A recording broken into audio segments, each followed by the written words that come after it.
بسم اللہ الرحمن الرحیم۔ عزیز دوستو السلام علیکم۔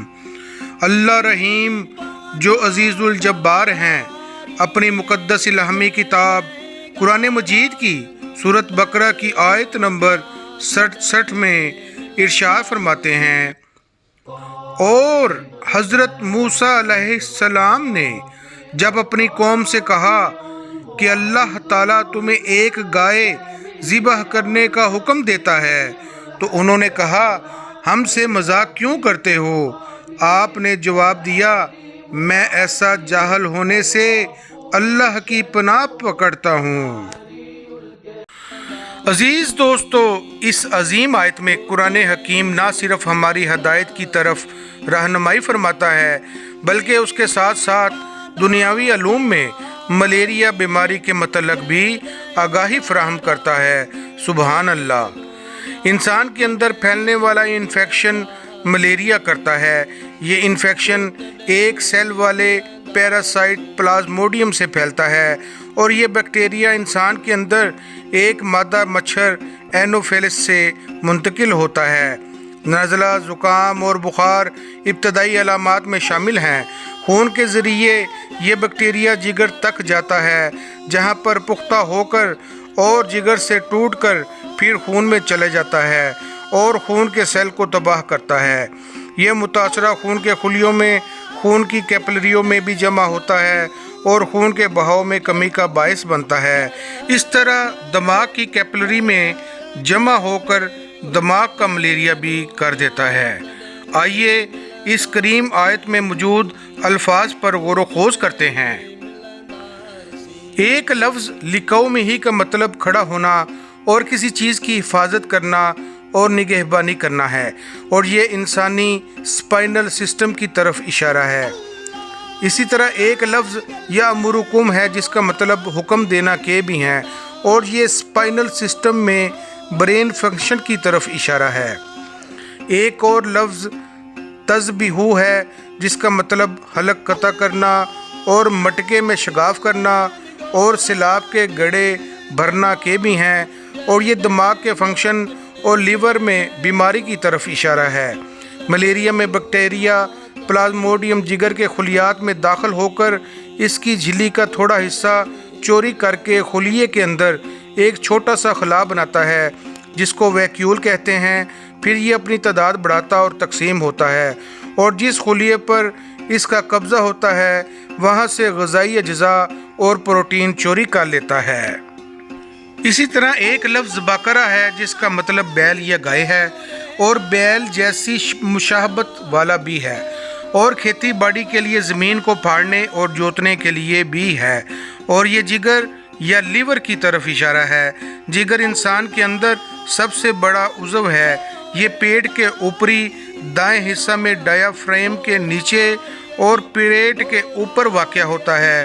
جگر کے افعال میں فلٹریشن آف بلڈ، ہاضمہ، میٹابولزم، پروٹین سینتھیسس اور معدنیات اور وٹامنز کو سٹور کرنا شامل ہیں۔ ایک اور لفظ تخزنا ہے جس کا مطلب حاصل کرنا، کسی چیز کا احاطہ کرنا، اور کبھی غلبہ اور قہر کی صورت میں کے بھی ہے، اور یہ لیور کو لگنے والی بیماری اور دماغ کو لگنے والے خطرناک بیماری ملیریا اور سیریبرل ملیریا کی طرف اشارہ ہے۔ یہ دونوں بیماریوں کی وجہ ایک بیکٹیریا پلازموڈیم ہے جو ایک مادہ مچھر اینوفیلس کے کاٹنے سے انسانی جسم میں داخل ہوتا ہے۔ پھر ایک لفظ آؤز ہے جس کا مطلب پناہ لینا اور چمٹنا کے بھی ہیں، اور وہ مادہ جس نے حال ہی میں بچہ دیا ہو یعنی 7 روز تک اسے اسی نام سے پکارتے ہیں، اور یہ مادہ مچھر اینوفیلس کی طرف اشارہ ہے جو کسی انفیکٹڈ خون کو چوسنے کے بعد مزید لوگوں میں یہ بیکٹیریا منتقل کرتی ہے۔ ایک لفظ اکون ہے جس کا مطلب کسی جوہر کا اپنے سے پست جوہر میں بدل جانا ہے، اور یہ اس طرف اشارہ ہے کہ مچھروں سے بیکٹیریا انسان کے خون کی نہر میں داخل ہوتا ہے اور اپنی تعداد کو خوب بڑھاتا ہے، پھر پھٹ کر تقسیم ہو جاتا ہے اور خون کے دوسرے خلیوں کو بھی متاثر کرتا ہے، اور خون ایک انفیکٹڈ خون میں بدل جاتا ہے۔ اس آیت کا آخری لفظ جاہلین ہے، جس کا مطلب جہالت، نادانی اور انسان کے ذہن کا علم سے خالی ہونا اور انسان کے طبعی نظام کے خلاف اعمال، اور یہ سیریبرل ملیریا کی صورت میں نتائج کی طرف اشارہ ہے۔ اگر بیکٹیریا دماغ کے اندر کیپلریز میں جمع ہو جائیں تو سوجن سے دماغ کو نقصان پہنچ جاتا ہے اور دورے اور کوما کا سبب بنتا ہے۔ اس طرح سانس لینے میں بھی دشواری ہوتی ہے۔